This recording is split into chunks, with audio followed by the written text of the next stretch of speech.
So ayan, magandang araw mga ka-farm boy, no? Dito tayo ngayon sa ating mga taniman ng Madre de Agua. Ayan sila, oh.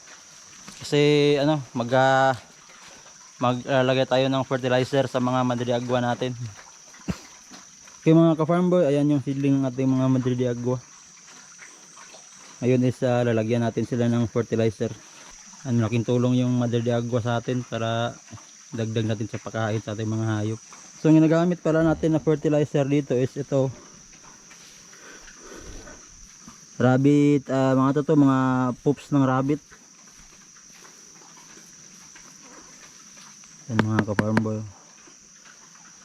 Bali ito is na-stock na to ng mga mga 3 buwan na ata to na-stock. Pero yung poops ng rabbit mga ka-farm boy na is pwede siya i-apply kahit bagong ano pa lang, bagong labas pa lang sa ano nila. Kasi tinatawag yung poops nila na cold manure. Kaya kahit na bagong labas pa lang sa pit nila, pwede nang ilagay sa mga halaman natin. So ganito lang kami mag-apply dito mga ka-farm boy, oh. Linisan na natin yung ilalim kasi may mga ano, mga dahon.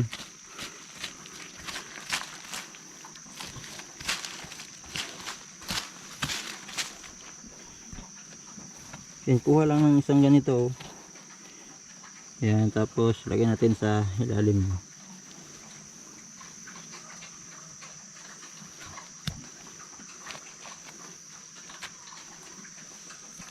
Ayan mga poops yan ng rabbit na nagkulay ano na, nagkulay lupa na.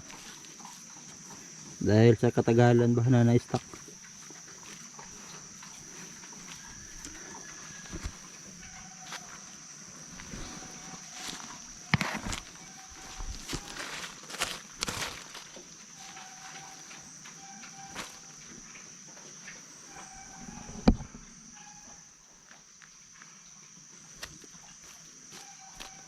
Yan, lagyan lang natin sa ilalim.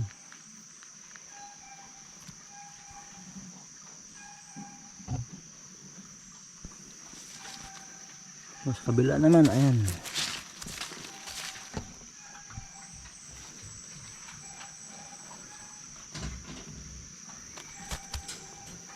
Yan lang ginagawa natin na fertilizer dito.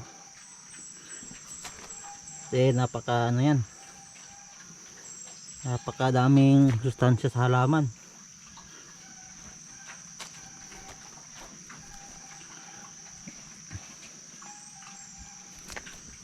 Yan, tingnan nyo naman yung mga Madre de Agua natin, oh. Maliit pa lang pero ang lalapad na ng dahon, saka napaka green nila.